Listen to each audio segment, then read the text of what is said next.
नमस्कार। प्रस्तुत है आज का चिंतन। नवरात्र के 9 दिनों में संपूर्ण देश मात्रमय हो जाता है।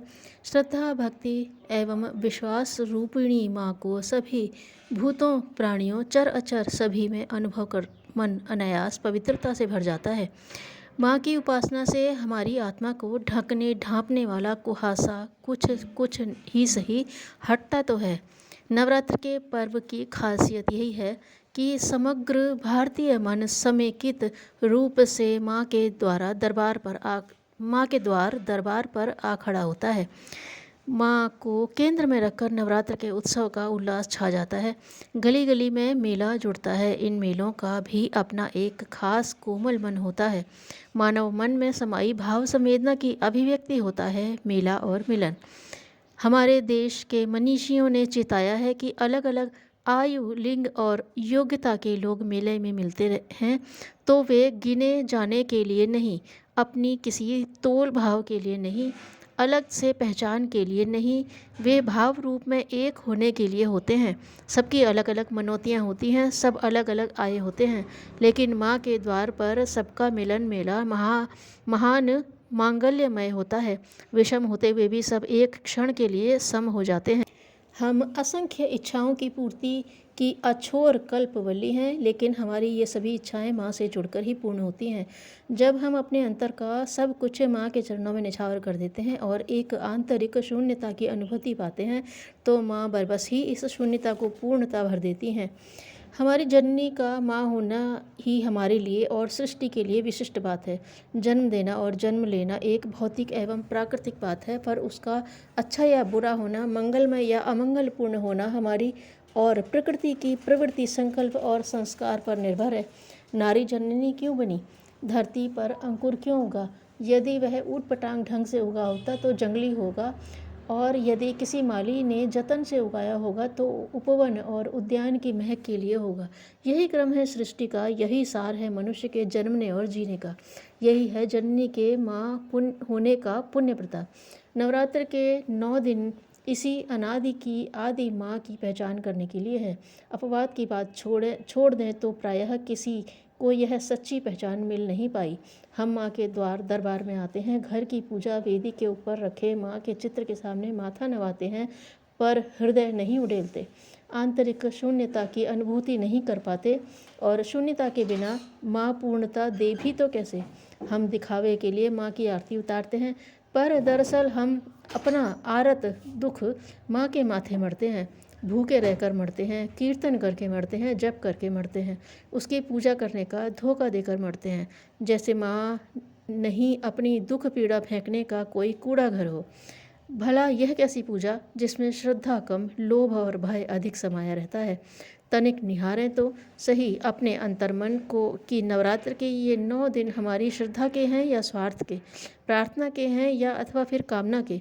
आरती का मतलब होता है श्रद्धास्पद का, पूज्य का, देवी माँ का, भगवान का दुख बांटना, उनकी पीड़ा को अपने माथे पर लेना, उनका भार हल्का कर देना, अपने भिखारीपन को भुलाकर उनकी सेवा में अर्पित होना, उनके साथ अपनी एकात्म की अनुभूति एवं प्रतीति पाना कि जैसे हम दुखी पीड़ित होते हैं, थकते हैं, वैसे ही माँ भी थकती होगी, उसे भूख सताती होगी, इसलिए उनका कष्ट अपने माथे पर लेने के लिए आरती उतारी जाती है। दीपों की लहराती जगमग ज्योति के बीच यह भाव व्यक्त किया जाता है कि मैं प्रस्तुत हूँ माँ, जो तू चाहेगी कहेगी वही करूँगा। लेकिन हम हैं कि उनसे मांगते ही रहते हैं, उनको सताते ही चले जाते हैं। माँ मुझे धन दो, यश दो, संतान दो, क्या नहीं मांगते। मज़े की बात तो यह है कि हमारे पास माँ से मांगने के लिए समय है, उसके पास बैठने के लिए समय नहीं है। इसके लिए बहुत हुआ तो किसी पंडित पुजारी को नौकर रख लेंगे, ठीक किसी कुपात्र या कुपात्री की तरह, जो अपनी माँ की सेवा न करके इसके लिए किसी नर्स को रख देते हैं। भला नर्स की नौकरी और संतान की सेवा का सुख या परिणाम क्या समान हो सकता है। नवरात्र के दिनों में देश तो मात्रमय हो जाता है। हम मंदिरों और घरों में जुट भी जाते हैं, लेकिन उस परमानंद के आदि स्रोतों के से नहीं जुड़ पाते, जहाँ से जीवन मिलता है और चलता है। कहाँ है मेलों में मिलन का मूल भाव? किधर है विलक के विलीन होने की स्थिति? हमारे अपने अपने अहम की दीवारें तो यथावत हैं। माँ की वाणी से तो माँ को वाणी से तो माँ कह रहे हैं, ज़ोर ज़ोर से कह रहे हैं, लेकिन हृदय से उसे माँ मान नहीं पा रहे। लगता है कि हम सिर्फ प्रतीक की परिक्रमा, पूजा एवं कर्म कांड तक ही ठहर गए हैं। हम प्रतीति, प्रीति, श्रद्धा, संवेदना, प्रेम एवं माँ के चरणों में अनुराग की एक सच्ची संतान की भांति निष्कपट हो जी नहीं पा रहे। अगर ऐसा होता तो हमारी यह नवरात्र लोक परंपरा एवं लोक व्यवहार की लीक न रहकर माँ की अलौकिक प्रभा से जगमग कर रही होती। हमारे जीवन में माँ का दिव्य ज्योति अवतरण हो रहा होता। कहीं ऐसा तो नहीं कि पिछले वर्ष की भांति हम इस वर्ष की नवरात्र में फिर से चूक रहे हैं। हम माँ के होकर भी माँ के नहीं बन पा रहे। हम केवल याचक बनकर उसके सामने माथा नवाते हैं। सुख, साधन, दाम, दुकान की कामना का दंभ लेकर माँ के पास आते हैं और यह ज़बरदस्ती करते हैं कि हम जो चाहते हैं वह तो तुम्हें देना ही पड़ेगा। हाँ, हमें तुम्हारे दुख से कोई सरोकार नहीं रहा। रोज़मर्रा की तरह नवरात्र के दिनों में भी यह नहीं जान पा रहे कि माँ हमसे यह चाहती है कि हम सब उसकी संतानें मिलजुल कर एक मन और एक प्राण होकर रहें। माँ की इच्छा कि हमारा प्राण हमारी प्रतिज्ञा समान हो।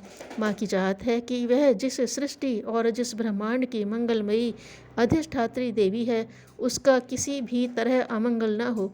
जिस देवी संपदा, संस्कृति और परंपरा की रक्षा के लिए वह अपने संपूर्ण तप, संकल्प, सिद्धि, शक्ति, ममता, करुणा और मातृत्व का पुंज बनकर समय समय पर प्रकट होती आई है, हम उसकी प्राणपण से रक्षा करें।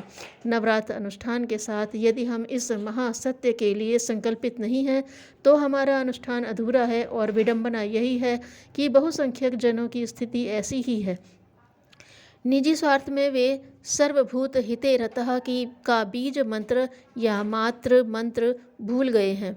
सवाल यह है कि ऐसी स्थिति आई ही क्यों? तो जवाब यह है कि हमारी यह प्रतीति ही खो गई है कि हम किससे हैं। हम जिसके कारण हैं वह कौन है, वह हमारी क्या है और सबसे बढ़कर हम उसके क्या हैं। हमने जननी को, माँ को केवल स्त्री मान लिया है। धरती माता, भारत माता हमारे लिए केवल एक मिट्टी का टुकड़ा बनकर रह गई है। हमें यह तो याद है कि हमारे लिए माँ को, राष्ट्र माता को क्या क्या करना चाहिए, लेकिन उसके प्रति किए जाने वाले हमारे कर्म धर्म हमको अब याद नहीं रहे। स्थिति इतनी विकृत एवं बिगड़ी हुई है कि हम केवल प्रकृति एवं प्रवृत्ति को ही प्रदूषित नहीं कर रहे, नारी और उसके मातृत्व को भी अपवित्र बनाते जा रहे हैं। हमें यह बात किसी भी तरह कदापि नहीं भूलनी चाहिए कि नारी अर्थात माँ इस जगत की सबसे कोमल, संवेदनशील एवं श्रेष्ठतम तत्व है। यह उन्हीं जगन माता की अभिव्यक्ति का सबसे सार्थक माध्यम है जिसकी उपासना हम नवरात्र के दिनों में कर रहे हैं। यदि हमें अपना स्वत्व प्राप्त करना है, अपने संकल्प को सिद्ध करना है, तो हमें इस सत्य को पहचानना होगा। जो प्रेम, वात्सल्य, ममता और परमेश्वरीय करुणा का विग्रह है, उस माँ को और उसके मातृत्व भाव को दूषित प्रदूषित करने की प्रक्रिया आधुनिकता के नाम से जानी जाने वाली परंपरा नहीं रुकी तो पशुवत मनुष्य ही जन्मेंगे, मनुष्यवत देवता नहीं। मातृत्व का सम्यक बोध, माँ के सही स्वरूप की पहचान नवरात्र की साधना का सार ही नहीं, हमारी संस्कृति का निष्कर्ष भी है। वेदों की घोषा, अपाला, लोपामुद्रा आदि मंत्र दृष्टाओं में अभृण ऋषि की कन्या वाक का स्थान महिमामय है। उसके द्वारा रचित देवी सूक्त में भावी युगों की शक्ति उपासना का अंकुरण मिलता है। यही है हमारे देश में व्याप्त होने वाला मातृभाव। यही है नवरात्र के दिनों में सारे देश में होने वाला प्रेम, करुणा, ममता, वात्सल्य, सृजन एवं पालन, संरक्षण का मातृ रूप अवतरण। इस दिव्य भावाभिव्यक्ति को प्रकट करना ही नवरात्र के 9 दिनों में की जाने वाली साधना का सार है। इसी में निहित है मातृत्व की सम्यक पहचान, जिसे हम अपनी मानसिक एवं सामाजिक बुराइयों को दूर करके ही पा सकते हैं। नवरात्र के दिनों में गायत्री महामंत्र के 24 अक्षरों वाले मंत्र के 24,000 जप का अनुष्ठान तो करें ही, पर साथ ही अपने संवेदन शून्य मन को माँ के प्रेम से भी संवेदित करें। अपनी माँ को सच्ची और सम्यक प्रतिष्ठा प्रदान करने के अधिकारी बनने का अनुष्ठान भी करें। नारी के जीवन में, देश की व्यापकता में, धरती के कण कण में व्याप्त माँ को यदि हम पहचान सके, उसकी भाव भरी पूजा कर सके, तभी हमें सुख, समृद्धि और भक्ति शक्ति के सारे सुफल मिल सकेंगे। माँ की अपार करुणा हम पर बरसेगी और देश का ही नहीं, हमारा अपना जीवन भी मातृमय हो सकेगा। हॉलैंड समुद्र की निचाई पर बसा हुआ है। पानी भीतर न घुसे, इसलिए उस देश के किनारे पर दीवारें बनी हुई हैं। कभी पानी भीतर आने लगता है तो बड़े बड़े पंप उसे उलीचने के लिए लगाने पड़ते हैं। एक दिन रात होते होते एक लड़का पीटर समुद्र की दीवार पर से निकला। उसने देखा कि दीवार में छेद हो गया है और उससे होकर पानी नगर में तेजी से दौड़ रहा है। स्काउटिंग की शिक्षा प्राप्त अनुशासन प्रिय छात्र ने कोई और उपाय न देखकर अपनी बाँह उस छेद में ठूंस कर बहाव को रोक दिया। सहायता के लिए औरों को पुकारता रहा, पर उस सुनसान में किसी ने उसकी आवाज़ ही नहीं सुनी। 12 घंटे भयंकर शीत और पानी में डूबा हुआ लड़का मरणासन्न हो गया। सवेरे जब लोग उधर से निकले तो लड़के को इस स्थिति में पानी को रोके हुए पड़े देखा। उपचार कराने पर बड़ी कठिनाई से ही उसकी जान बचाई जा सकी। हॉलैंड को डूबने से बचाने वाले इस बालक पीटर का नाम हॉलैंड के इतिहास में अमर है। ऐसे ही व्यक्ति अपने ऐसे ही गुणों के कारण विश्व वंद्य महामानव के रूप में पूजे जाते हैं। उनकी गाथाएं अनेक के लिए प्रेरणा स्रोत बन जाती हैं। किसी दुखी के आंसू पोंछते समय असाधारण आत्मसंतोष प्राप्त होता है। एहसान जताने और बदला लेने से पुण्य फल नष्ट होता है। धन्यवाद।